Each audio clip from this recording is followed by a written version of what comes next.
Fala pessoal, boa tarde. Estou aqui para falar com vocês um pouco da questão do STF, da decisão do STF sobre a coisa julgada, dos temas 881 e 885.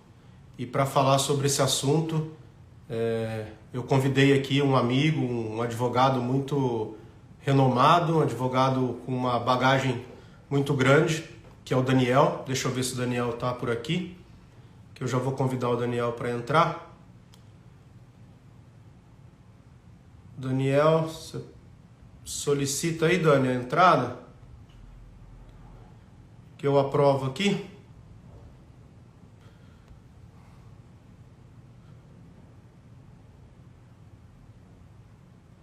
Deixa eu achar o Daniel aqui. Ele já está aqui.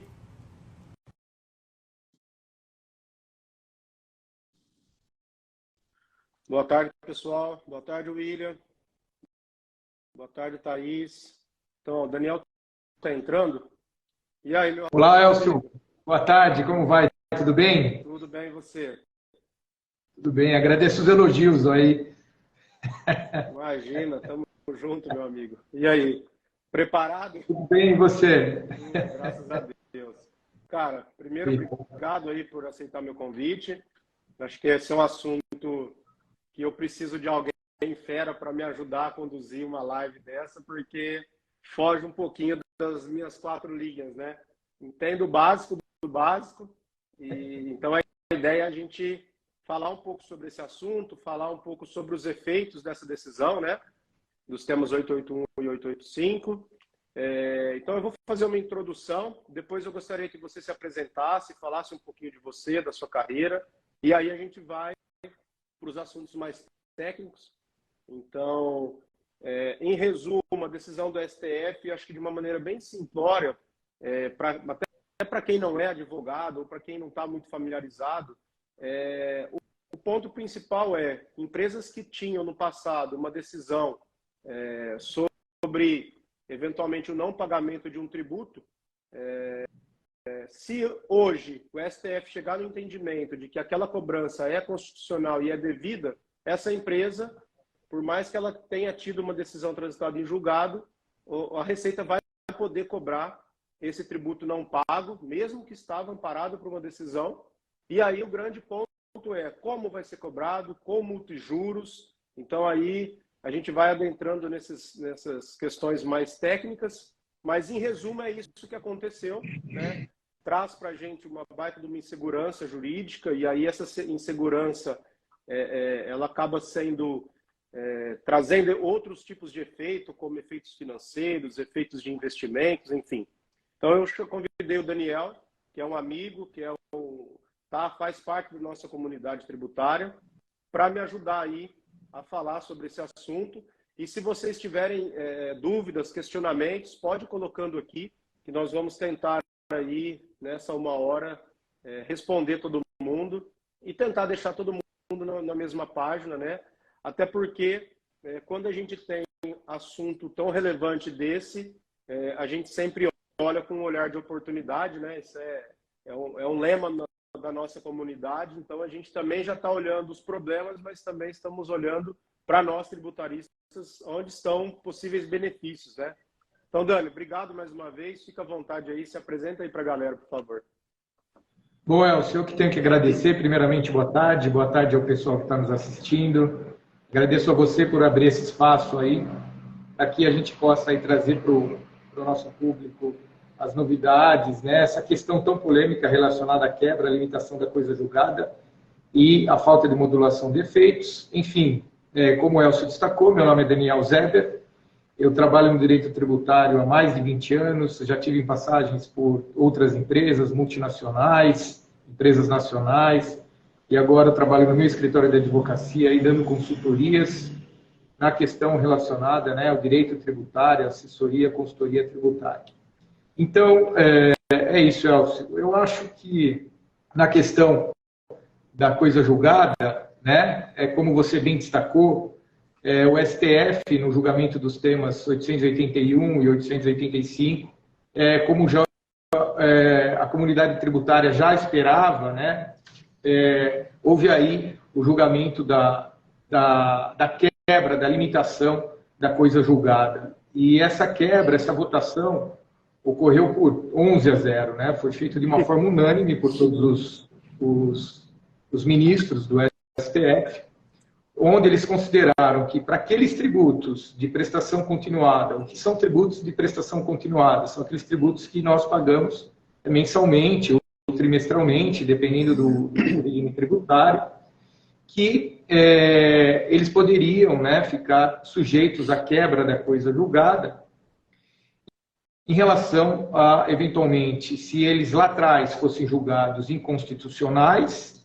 e, dito isso, né, o contribuinte estivesse acobertado pela decisão, sentença judicial, acórdão transitado em julgado, eles estariam acobertados pela coisa julgada. E aí, com esse julgamento, o STF disse que não, que se eventualmente algum tributo que lá atrás haveria de ser julgado inconstitucional e, por sua vez, na apreciação do STF, em controle concentrado de constitucionalidade, né, que é uma ADIM, uma ação declaratória de constitucionalidade, ou até mesmo no julgamento de recurso extraordinário com repercussão geral, ele então haveria essa limitação, né, essa quebra da coisa julgada, e o contribuinte, ele então passaria a ficar sujeito ao pagamento, seja desse imposto e seja dessa contribuição.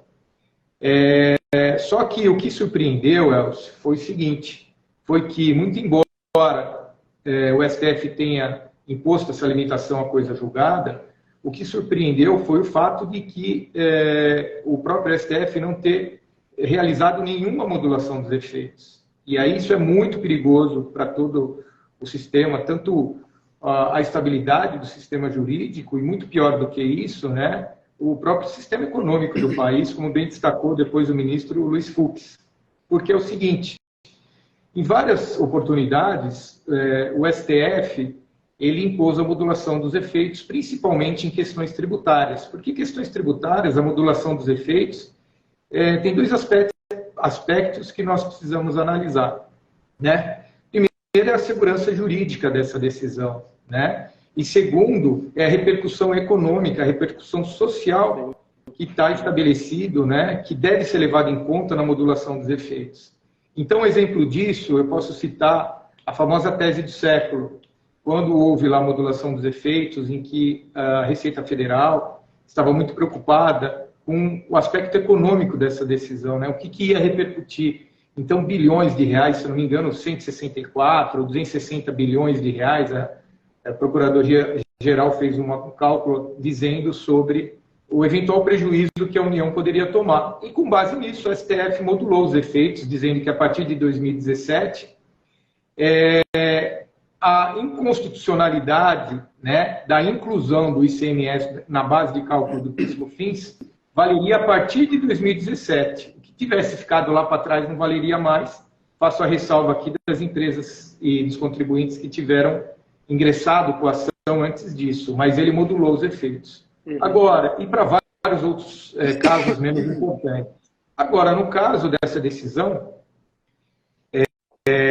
da quebra da coisa julgada, o STF foi a primeira vez que se debruçou sobre isso, que analisou essa questão tributária, sobre a quebra da coisa julgada. Ele não deu nenhuma sinalização para a sociedade, ele não tinha analisado antes nenhum caso sobre isso, e aí simplesmente ele não modulou os efeitos em uma situação em que existem reflexos econômicos e reflexos jurídicos.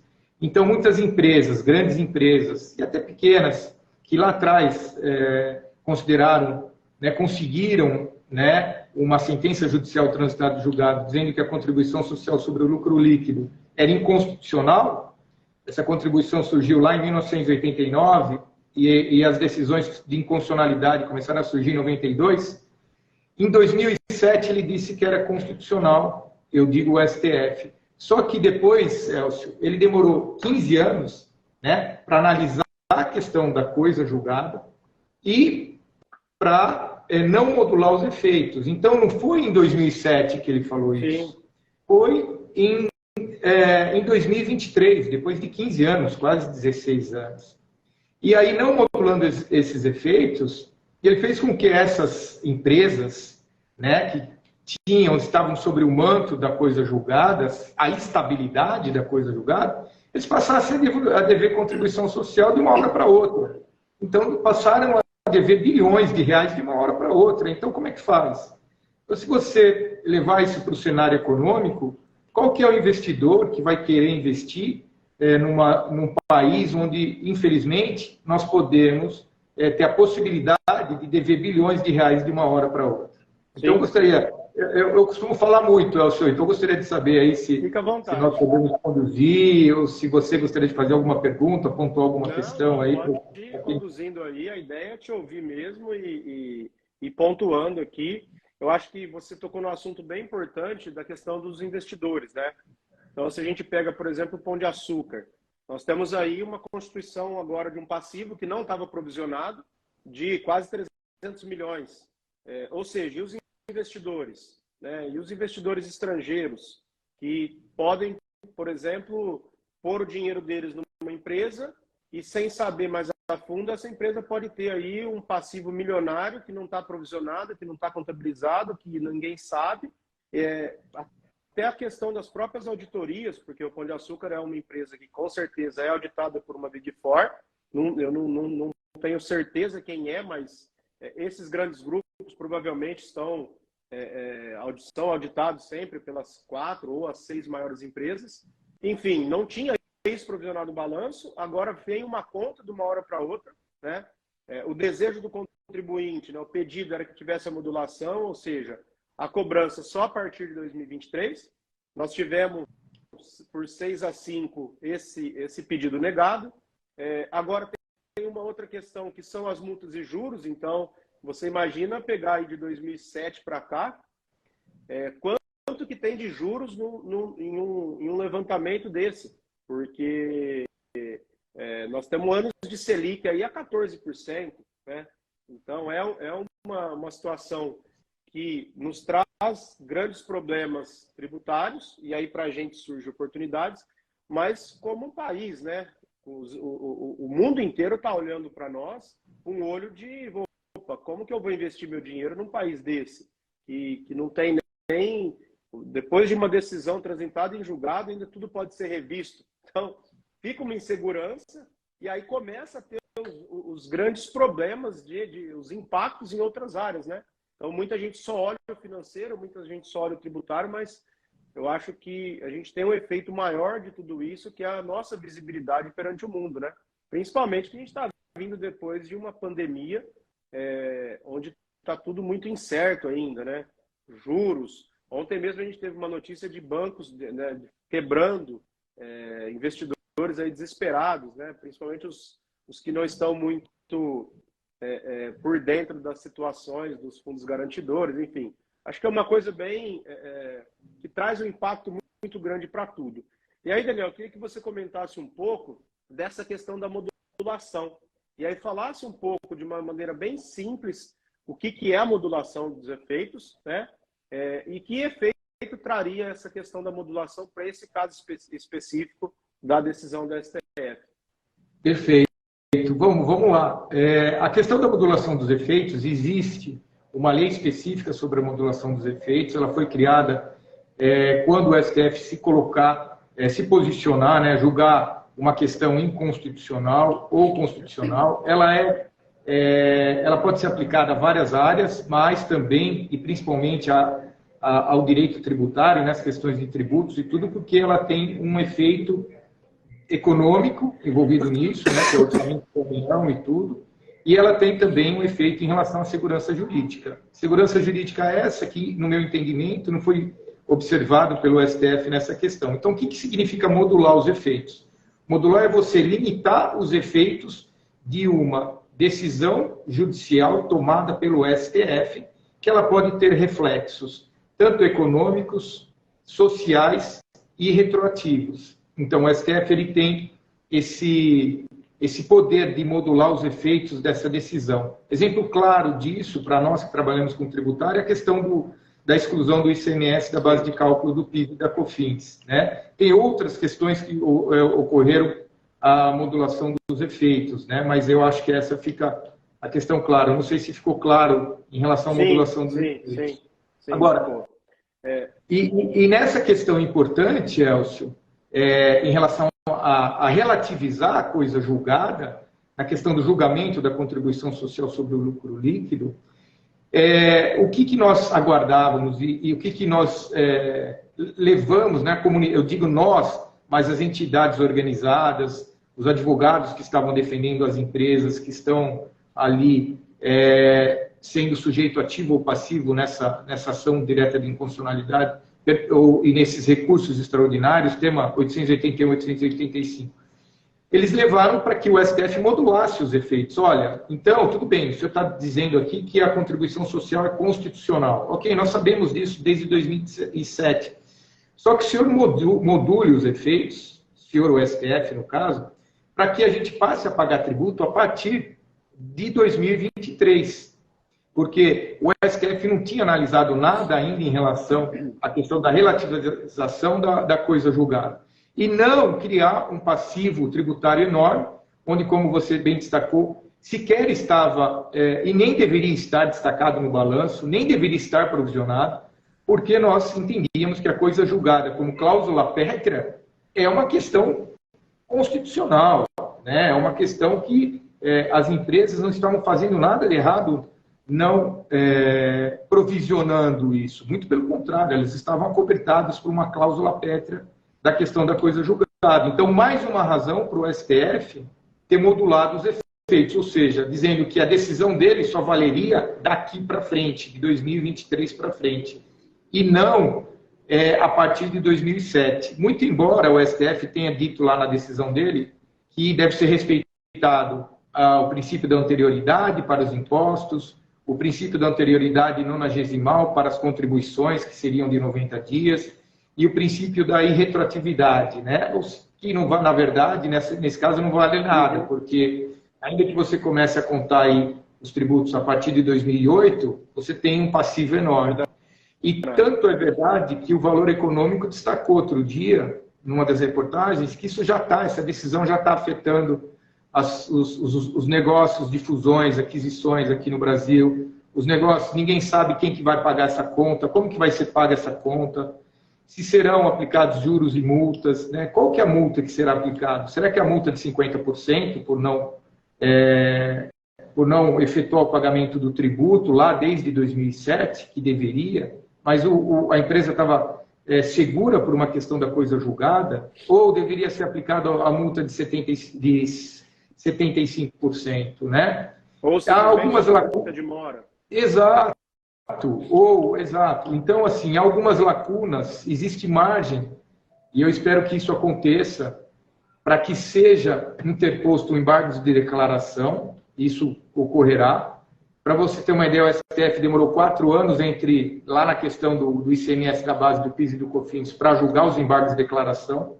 Então, existe margem, porque existe súmula, tanto do STF como do STJ, dizendo que nem em caso de rescisória, uma decisão que estava cobertada pela coisa julgada poderia ser alterada em razão da modificação de entendimento do tribunal. Então, esse julgamento do STF vai contra essas duas súmulas.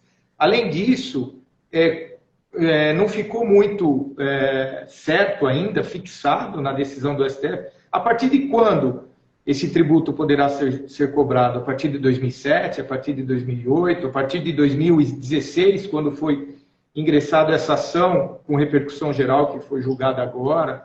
Então, existem muitas lacunas aí para serem esclarecidas através dos embargos de declaração. Espero que eles sejam interpostos e até espero que o STF module os efeitos através dos embargos de declaração. Maravilha. Acho que entrando um pouquinho na questão, acho que ficou bem explicado. Acho que o ponto da modulação, a gente vai ter um norte do que a gente vai até propor para os clientes ou mostrar de oportunidades e de possibilidades para o cliente. Então, o que eu enxergo? Eu enxergo a situação no momento.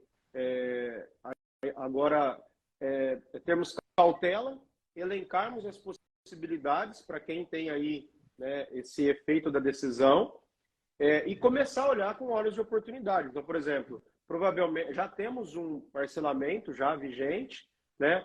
Nós temos um parcelamento aí visando a questão da denúncia espontânea, né? Então, para fugir do pagamento da multa.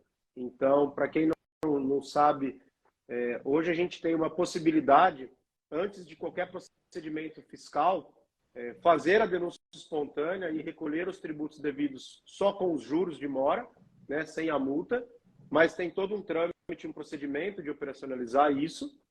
Mas nós temos também um parcelamento até para quem já teve iniciado procedimentos de fiscalização. Então, assim, o governo está vindo numa linha de arrecadação e nós temos que, né, estarmos atentos para a gente conseguir mostrar para os nossos clientes, ó, esses são os caminhos, né? E aqui, cliente, você, né, sempre lembrando que quem toma as decisões não somos nós, né, são os clientes, mas o que a gente precisa fazer como lição de casa é deixar o nosso cliente munido de informações, né, para ele poder tomar a melhor decisão. Por exemplo, se você pensar na questão do parcelamento, financeiramente falando, o cliente ele joga esse pagamento por 10, 20, 30 anos. Se você optar por fazer uma denúncia espontânea, eventualmente você tem que pagar à vista. E aí isso mexe no fluxo de caixa.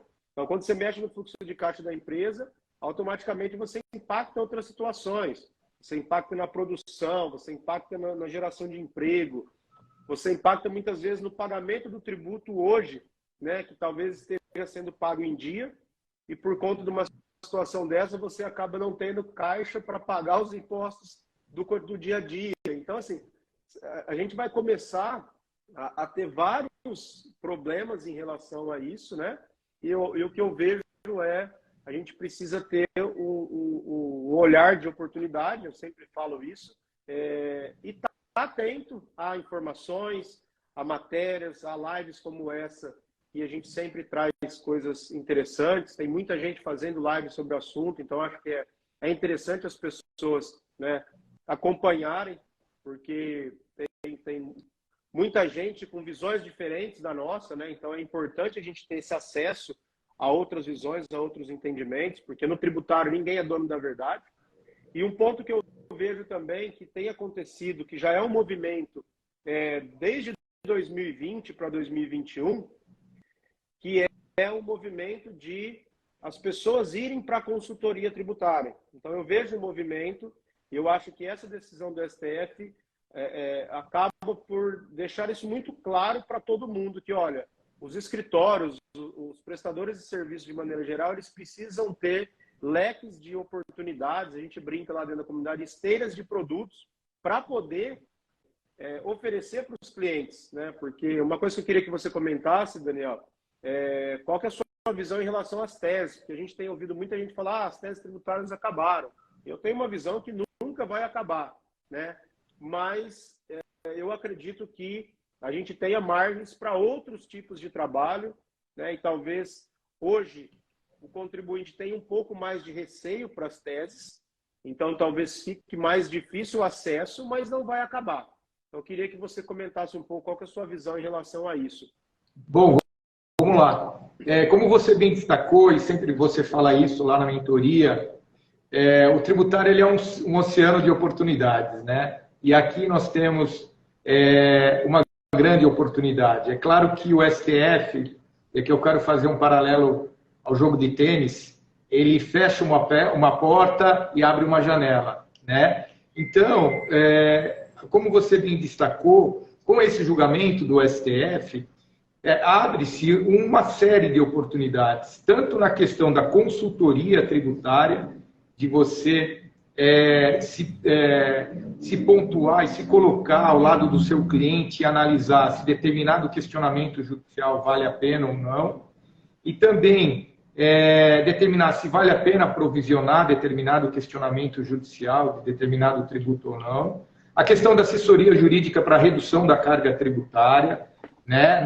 A redução da carga tributária ou a economia tributária, como você sempre diz, ela não depende só de um questionamento judicial, muito pelo contrário, ela depende sim de um planejamento tributário, de o aproveitamento de crédito feito de uma forma administrativa, de acordo com as instruções normativas da Receita Federal, enfim, folha de pagamento, né? que tanto o advogado quanto o contador, quanto o consultor tributário ele pode realizar de uma forma preventiva, sem a necessidade de uma ação judicial. E, no caso das teses tributárias, eu não vejo assim o final da tese tributária, muito pelo contrário. Eu vejo que nada mudou em relação a isso, eu vejo que você tem que tomar mais cuidado em relação a isso, analisar melhor essa questão, e abre-se uma oportunidade no seguinte ponto: se você entrar com um questionamento judicial hoje, certo, de qualquer tributo, vamos falar aqui do ICMS, ou do PIS e da COFINS, por exemplo, e você conseguir, daqui 1 ano, 2 anos, uma sentença judicial transitada em julgado, dizendo que aquele tributo é inconstitucional, você vai poder aproveitar esse crédito, né, seja através de uma compensação, de uma restituição, de um precatório, a partir daquele momento, até o STF analisar a questão e julgar se aquele tributo realmente é constitucional ou não. E se passados 5, 6 anos, até que ele julgue a constitucionalidade daquele determinado tributo, o que ocorreu, por exemplo, lá em 2007, com a contribuição social, então você vai ter todo esse período, 5 anos, 4 anos, de aproveitamento de crédito. E a partir do momento que o STF se posicionar através de uma ADI, através de uma ADC, né, que é um controle concentrado da constitucionalidade, ou através de um recurso extraordinário com repercussão geral, você já recuperou 5, 6 anos, e aí sim você para de recuperar, certo? Então existe sim uma janela de oportunidades. As teses tributárias não acabaram, e como você bem destacou, eu acho que reforça esse posicionamento do STF, a consultoria tributária, a assessoria tributária, né? Quão importante é e o quão importante você pode trazer de resultado, não só através das teses tributárias, mas muito pelo contrário, através de uma assessoria constante tributária, onde você pode realizar uma enormidade de trabalhos tributários para ter um resultado efetivo de redução da carga tributária para o seu cliente. Sim. Eu acho legal isso que você comentou, porque o que eu vejo hoje, na verdade é uma visão já antiga, mas que as áreas se complementam, né? Eu lembro que na época que eu trabalhei na KPMG, a gente tinha uma certa sinergia entre as áreas, né? Em que pese as grandes bigs não poderem ter a área de contencioso ali dentro, então tem um braço de contencioso, mas é uma outra empresa com outros sócios, então todas as grandes empresas têm. Tinha uma sinergia, que não era uma sinergia que eu entendia que era a melhor possível, né? Então hoje, por exemplo, aqui no escritório, a gente tem essa sinergia da consultoria com o contencioso, né? E a gente vê como é importante ter essa sinergia, porque você não consegue trabalhar com contencioso sem entender do direito material. E, ao mesmo tempo, o cara que é consultor tributário, por exemplo, que é o meu caso, que vim só de consultoria, mesmo eu sendo advogado, eu não me arrisco a trabalhar no contencioso, porque não é a minha praia, né? Então, um erro ali que você tem de um prazo, um erro de um processo, muda tudo. Então, acho que isso vem para consolidar a necessidade das áreas se conversarem e a necessidade das pessoas buscarem o conhecimento nas áreas. Que foi o seu caso, por exemplo. Você era um cara de contencioso que há 6 meses você procurou, né? Antes, eu tenho certeza que você já vinha fazendo isso, mas você procurou, ingressou na nossa comunidade. E eu lembro da nossa primeira conversa lá, você tinha pavor de um SPED. Cara, isso aí é uma coisa de louco. O que é o SPED? O que é esse monstro aí? É o seu esses dias, você já estava, depois de 4 ou 5 meses, retificando o SPED, né? Então, é uma visão diferenciada. Eu acho que a gente precisa realmente ter esse pé no chão, né? Muitas vezes, a maioria não tem essa humildade de falar, não, eu quero aprender também, ou contencioso ou a consultoria, mas para mim está nítido que as áreas têm que se conversar, né? E os escritórios têm que ter as duas áreas. Por quê? Porque a consultoria, ela não serve só para ir lá e levantar o erro dos últimos 5 anos. Ela serve para você proporcionar para o cara que o dia a dia dele está certo, né? Que daqui 3 meses ele não vai sentir um problema no fluxo de caixa porque ele está pagando um imposto indevido.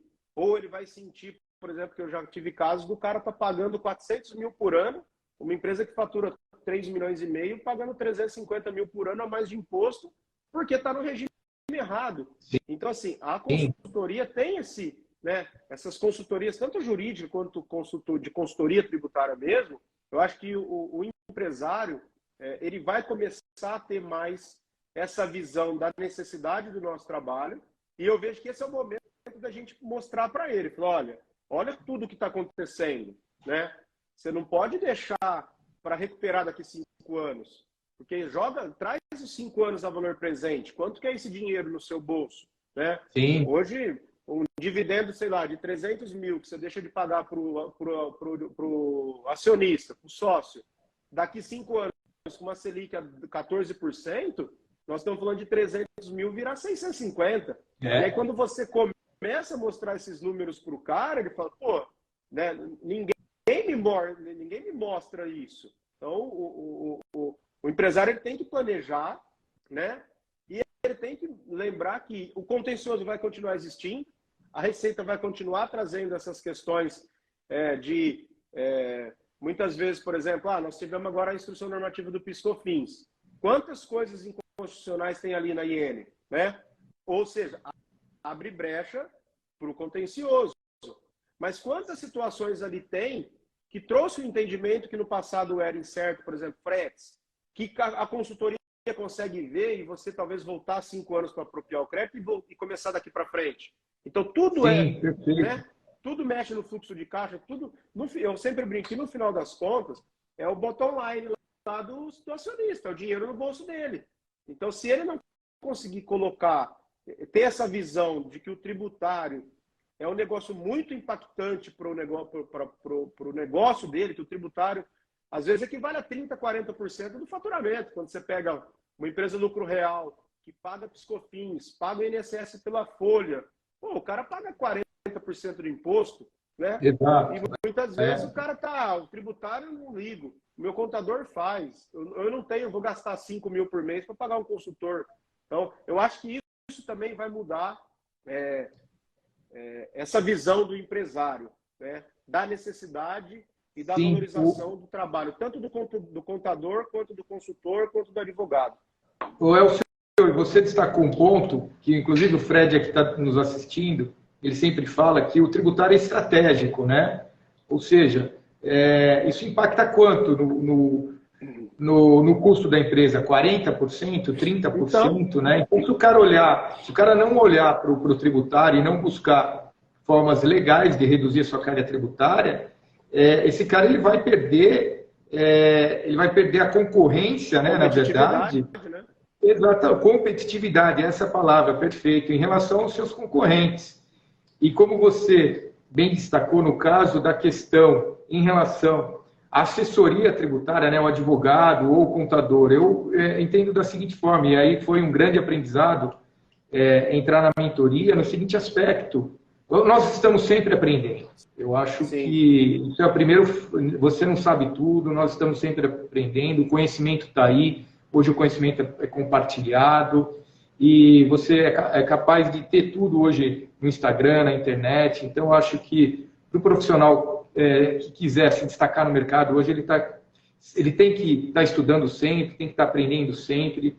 E a consultoria, para mim, foi um divisor de águas no aspecto de que ele me deu a visão do expediente fiscal, que o advogado muitas vezes não tem, certo? Como lá na mentoria também, tem a questão contrária, né, que nós, advogados, trazemos em relação à questão da legalidade do tributo, né, se isso pode ser questionado ou não. E eu utilizo aqui um exemplo clássico aqui do questionamento da relevância e essencialidade do PIS e do COFINS, dos insumos, né? Eu acho que isso ainda vai dar muito pano para manga, ou seja, vai haver muitos questionamentos. Ou seja, são questionamentos judiciais que ocorrem, e tanto o advogado quanto o contador, ou qualquer consultor tributário, vamos dizer aqui de uma forma ampla, ele vai ficar muito melhor postado em conversar sobre isso, em se colocar diante de um advogado, diante de um contador, se ele souber tanto a esfera da questão do SPED fiscal, da questão da escrituração, né? E também da questão legal, né? Se posicionar em relação à questão legal, aquilo é legal, não é, no aspecto constitucional da questão. E até avaliar essas decisões do STF aí, que às vezes nos causa aí tanto espanto, né? infelizmente, né, aquele que era para, infelizmente, no meu entendimento, com todo respeito, ser guardião da Constituição, às vezes tem um posicionamento que nós consideramos não mais adequado. Mas eu acho que é isso, eu acho que essa questão abre uma janela de oportunidades, certo? Eu acho que as oportunidades que nós destacamos aqui, eu acho que haverá muitos questionamentos ainda. Tem que ver a questão da prescrição, da decadência, todas aquelas que eu já destaquei lá atrás. E também abre oportunidades em relação à consultoria tributária, né? A questão de você avaliar bem esse risco aí, esse risco que deve ser incluído agora. E, enfim, é isso. É isso que eu gostaria de destacar, cara. Não, maravilha. Acho que o ponto é nós estarmos preparados para poder prestar um bom serviço, né? O Fred até comentou que consultoria séria, que trabalha com ética, a gente até está constituindo aí a associação realmente para mostrar que existem profissionais éticos no mercado, existem profissionais que não vendem sonhos para os clientes, acho que também para a gente posicionar o empresário de que, olha, a conta lá na frente vai chegar, existem outros caminhos mais, talvez, menos arriscados, né? Eu vejo, por exemplo, que às vezes um detalhe muda o jogo. Então, sei lá, alguns meses eu estava com trabalho de ter que diminuir, eu preciso diminuir meu imposto. E aí o cara joga as informações lá e você... Cara, eu comecei a olhar o balanço, na primeira olhada do balanço, na segunda folha do balanço eu vi o cara com um valor relevantíssimo de aplicação financeira no lucro real. Cara, você precisa de todo esse dinheiro na empresa? Não, mas eu vou... Então, você está pagando 34 de IRCS, mais 4,65 de PIS/COFINS sobre o rendimento financeiro. Você poderia estar na física comprando um CRI, um CRA, uma debênture a zero. Ou seja, se você colocar 10 milhões no rendimento, sei lá, de 15% ao ano, nós estamos falando de 500 mil reais de imposto que poderia estar zerado na física. Então, às vezes, um detalhezinho desse que você está... Gera uma economia enorme para o cara. O cara olha e fala, pô, eu pagar 5 mil para o Daniel por mês, 7 mil, 12 mil, 3 mil, aí depende muito do trabalho, do escopo e do tamanho da empresa, é de graça. Por quê? Porque o cara está olhando com uma visão diferenciada, né? A gente não vai a medicina, por exemplo, fazer uma analogia. Dependendo do problema, a gente vai no especialista. Então não adianta ter lá um advogado que faz toda a parte trabalhista de dentro da empresa e dá uma olhada no tributário. Tributário é um negócio específico. Você precisa... Pô, eu estou nessa há 22 anos e estou todo dia aprendendo. Você também, com 20 e poucos anos, pô, nós estamos aprendendo junto todo dia. Nós estamos... É isso aí. É um aprendizado constante. Nós temos que ter essa humildade de buscar um aprendizado constante. Eu sempre vou encontrar uma pessoa que sabe mais do que eu e sempre vou poder compartilhar aquilo que eu aprendi, entendeu? Eu acho que é isso... É a mensagem que tem que ficar, cara. Nós vemos aí hoje vários profissionais qualificados e os profissionais qualificados é que vão se destacar no mercado hoje para ter um benefício fiscal, para conceder um benefício fiscal para o cliente, como você destacou aí. Você olhar o balanço, tudo, e ver que o cara já poderia ter uma economia tributária de cara, só passando o investimento financeiro que estava na PJ para a pessoa física, né? Sim, e assim, as pessoas têm que entender que o tributário, você tem que ser um tributarista 360. Você tem que entender um pouco de tudo. Não que você tem que entender tudo, mas você tem que saber olhar para depois aprofundar. Eu não entendo de física, mas eu só trabalho com pessoa jurídica. Mas, pô, quem assina a proposta é uma pessoa física. O final das contas não tem donos de pessoa jurídica e a última linha da cadeia é uma pessoa física. Então, você tem que entender de pessoa física, né? Por mais que, mas eu não quero fazer declaração de imposto de renda. Tudo bem, se você não quer trabalhar com esse produto, maravilha. Mas você tem que entender qual é o impacto disso na física. Você tem que entender no final, até porque a gente trabalha para quê? Para que a gente consiga conquistar nossas coisas, né? Poder dar um futuro melhor para a família, poder ter segurança familiar. E aí você vai ter que aprender também com o seu dinheiro, né? Claro.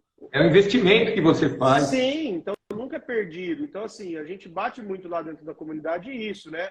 Mas eu nunca vou trabalhar com física. Você vai ter que entender pelo menos o básico. Porque, por exemplo, por que eu consigo ter essa visão, às vezes, de olhar e pensar no acionista? Porque eu consigo entender um pouco do impacto na física. Então, quantos lugares que eu já peguei que o cara tem um prolabore de 30 mil reais? Por que a diretoria inteira tem prolabore de 30 mil? Que poderia ter uma parte até o teto do INSS, por exemplo, e o restante como dividendos. Aí a empresa não distribui dividendos, porque o cara já recebe um prolabore alto. Ou seja, estou pagando 28,8 de 22 mil. Põe isso em 5 anos. Quanta economia não dá isso aí? Aí o cara nunca vai precisar de tese tributária, ele nunca vai ficar sujeito a essas sentenças esdrúxulas, perdão, decisões esdrúxulas do STF, ele nem vai precisar disso aí. Ele pode até precisar, mas aí vem a cerejinha do bolo, né? Que na hora que sair, vem uma bolada, o cara habilita e compensa os tributos, ou ele vai para o precatório, entendeu? Então, eu acho que é isso.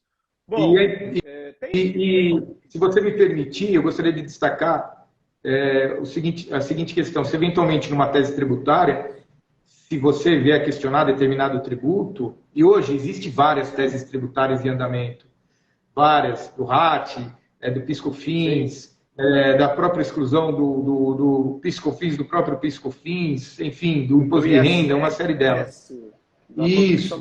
Sempre orientar o seu cliente a provisionar quando não houver o trânsito em julgado. E se houver o trânsito em julgado, e aí você começar a aproveitar esse crédito, sempre ficar de olho nas decisões do STF. Acho que isso é uma questão importante para a gente considerar, e isso vai de encontro àquilo que você falou em relação à assessoria jurídica, né? O cliente ele vai te olhar sempre, né, com bons olhos em relação a isso, de você estar atento, orientando o seu cliente em relação a essa questão. Me veio um exemplo aqui que eu tive a semana passada, inclusive até compartilhei lá na comunidade, tem uma COSIT da Receita que não permite. Mas olha a situação que chegou para mim. O cara fez um trabalho numa empresa, exclusão de CMS da base dos PIS/COFINS, ação judicial, trânsito em julgado, o cara levantou lá um valor gigantesco, só que a empresa está praticamente fechada. Ela tem uns débitos ali, mas não tem mais nada, não tem mais operação. O que aconteceu? O advogado do contencioso fez todo o trabalho bem feito, conseguiu o trânsito em julgado, só que ele esqueceu que dali para frente tinha uma consultoria tributária. E aí ele não avaliou a possibilidade de utilização desse valor. Foi lá e habilitou o crédito. O que aconteceu? O cara ganhou, mas não levou. Porque não tem com que compensar. E não tem como pedir ressarcimento e nem restituição. Ou seja, o que deveria ter sido feito? Um passo antes. Qual que é a probabilidade de utilização disso nos próximos 5 anos da data do trânsito em julgado? Porque esse é o entendimento da Receita. Ah, eu não vou conseguir usar. Ó, meu amigo, então nós não vamos habilitar. Nós vamos executar e você vai receber via precatório. E, eventualmente, a gente vende o precatório. Existe, você manja muito disso, existe um mercado paralelo para isso. Mas o que aconteceu? Aí o cara falou, pô, e como que eu vou dar essa notícia para o cliente? Eu falei, você vai ter que judicializar o problema que você acabou de ganhar no judiciário. Então, por isso que eu vejo, as áreas se complementam muito, né? Exato. Então, tem que ter, eu não quero atuar nas duas pontas. Eu falo que eu acho até impossível. O cara que é muito bom do contencioso e muito bom da consultoria. Acho que você tem que ter ali pessoas boas em cada área, como a gente tem hoje no escritório. A gente tem lá o Petri, que para mim é um dos maiores tributaristas que tem hoje no Brasil. O Frignani também não se fala.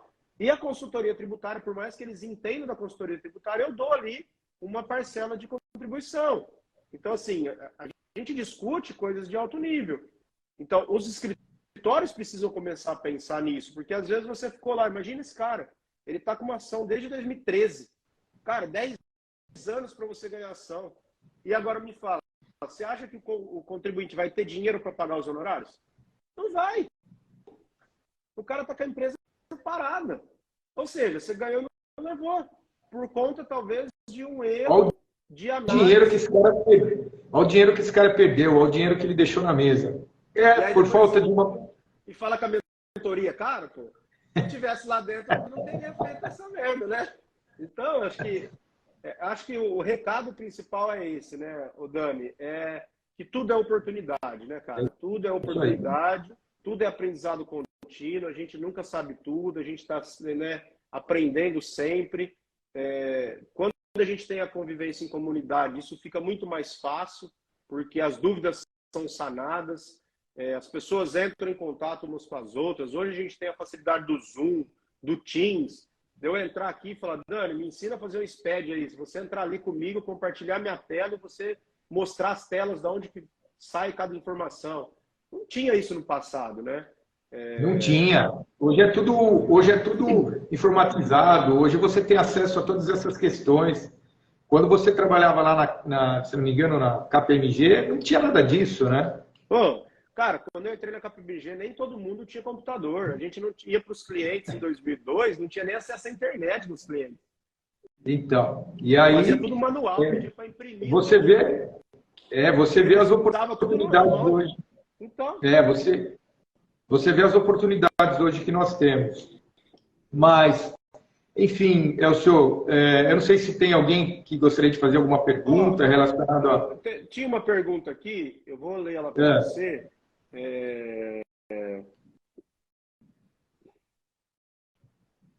Bom, Thaís, tudo bem, querida? Boa tarde. Alguém comentou que já tem um parcelamento. O William, quando o processo transitado julgado referente à exclusão de CMS da base dos COFINS, muda algo? Por enquanto não mudou nada, né? Pelo menos esse é meu entendimento, não muda nada. Não muda nada, perfeito. Que é um cara muito bom, tecnicamente muito bom, já foi meu aluno. Daqui a pouco vai estar na mentoria, com certeza. Ó. Ele fez aqui, ó. Vejo que a argumentação a favor da quebra de coisa julgada é o tratamento isonômico. O que você acha disso, doutor? Como que foi a pergunta? Vejo que a argumentação a favor da quebra de coisa julgada é o tratamento isonômico. O que acha disso, doutor? Bom, vamos lá. É uma questão relativa. Nós temos argumentos tanto pró quanto contra. Eu vou dar o meu pensamento pessoal, né? O que eu acho disso. Eu acho o seguinte. No início de toda essa discussão, eu era favorável à quebra da coisa julgada, principalmente em relação a dois aspectos. Primeiro, o princípio da isonomia, constitucionalmente assegurado, porque, no meu entendimento, não é certo o mercado inteiro está recolhendo a contribuição social enquanto você não está. Segundo, pelo princípio da economia, eu já falei, pelo princípio da livre concorrência, que é um princípio consequente daquilo que eu falei, né, que você tem uma vantagem competitiva em relação aos demais. Por um outro lado, eu fiquei decepcionado com o meu próprio entendimento, porque a partir do momento que você relativiza a coisa julgada, com base no princípio da isonomia ou com base no princípio da livre concorrência, e não modula os efeitos, o que é mais grave ainda, você faz com que, de uma hora para outra, várias empresas, né, acordem com bilhões de reais devendo para o fisco, e com a oportunidade disso ser mal utilizado pelo próprio fisco, e nós vimos aqui várias oportunidades em relação a isso, mal utilizado pelo fisco por uma necessidade arrecadatória, e aí você não tem mais nenhuma segurança jurídica. Então, analisando toda essa situação, né, e tudo aquilo que eu li, todas as decisões, todos os artigos, as reportagens e tudo, eu vejo que hoje eu critico a minha decisão, a minha opinião que eu tinha anteriormente, e vejo que foi um desastre a quebra da coisa julgada. E se você pensar pelo princípio da isonomia, aquelas pessoas que não pagam, que sonegam, elas têm que fazem uma série de questões para não pagar ilegalmente eu estou dizendo o tributo, eles estão ferindo aí também o princípio da isonomia. O próprio caso da prescrição, o próprio caso da decadência em determinado tributo que não é cobrado por prescrição, por decadente, embora haja inúmeras execuções fiscais. Esse cara, então nós vamos acabar com a prescrição e com a decadência, porque esse cara teve um benefício econômico, esse cara teve ele está sendo tratado de uma forma favorável. Vocês não concordam comigo? Porque ele não está pagando tributo. E aí vem a prescrição e diz que aquele crédito está extinto, ou vem a decadência e diz que aquele crédito está extinto. Ele não está ferindo o princípio também da livre concorrência, ele também não está ferindo o princípio da isonomia. Então isso é tudo muito relativo. Existe um bem maior sobre isso, que é o Estado Democrático de Direito, Sim. E a estabilidade econômica. Então, acho que isso deveria ter sido levado em conta como foi destacado pelo ministro Luiz Fux, e para mim essa decisão é desastrosa. Boa, muito bom. Maravilha. Cara, acho que não tem mais nenhuma pergunta. Você tem mais algum ponto aí que você gostaria de complementar em relação a esse assunto? Não, eu só queria destacar. Eu só queria destacar, Elcio, a reportagem de hoje do Valor, onde o Congresso já está vendo essa decisão do STF, eu acho que isso é importante. E existem 3 projetos de leis aí para poder relativizar essa desastrosa decisão do STF em relação ao projeto de lei que, no caso de quebra da coisa julgada, isente o contribuinte de juros e multa. Existe um outro projeto de lei que determina a modulação dos efeitos, nesse caso. Existe ainda um terceiro projeto de lei, que agora me foge a memória, é o terceiro projeto de lei que é em relação à questão do parcelamento, um parcelamento favorável e com prazo estendido de 20 anos aí para as empresas se adequarem. Para as empresas poderem suportar, amortizar toda essa dívida, que eu acho um absurdo. Eu acho que você veja o nível que nós chegamos, o Congresso tendo que, no meu entendimento, aí, corrigir um erro do STF, no meu entendimento. Vamos ficar de olho, então, nessas questões, e tendo essas mudanças, a gente faz uma nova live para trazer esses novos desmembramentos aí, né? Cara, acho que é isso. Obrigado aí mais uma vez. Parabéns pelas explanações. Eu não fico surpreso, mas eu acredito que muita gente aí ficou surpresa. Então, pessoal, quem não segue o Daniel, depois, Daniel aí, manda o seu Insta para a galera te seguir, já começa a seguir ele. O cara que traz diariamente informações relevantes aí. E, cara, é isso. Obrigado aí por ter aceito o meu convite. Tamo junto. Eu agradeço ao senhor. Eu agradeço aí seu espaço, por você oportunizar aí de nós falarmos sobre a coisa julgada, trazer essa informação bastante importante aí para todo mundo. Agradeço os elogios aí, que você pode cortar pela metade, entendeu? E, enfim, então estamos aqui para compartilhar, dizer aí que eu aprendi muito na mentoria, dizer aí que todo mundo que está acompanhando essa live, se ainda não acompanha o Elcio, ou ainda não tem oportunidade, nós não estamos fazendo propaganda aqui da mentoria nem nada, não foi essa a finalidade da live, mas a finalidade da live foi falar sobre a coisa julgada. Mas aqui eu quero deixar apenas um parêntese e falar que vale a pena, que eu profissionalmente já estudo muito, mas depois que eu entrei na mentoria, eu subi muito de nível, e fica aqui a sugestão, porque a gente começa a ter visão de várias coisas, não só da questão legal, mas também da questão prática, da questão dos SPEDs, da questão das escriturações, e, por um outro lado, também quem trabalha com escrituração, com TAB e tudo, passa a ter também a questão legal, né?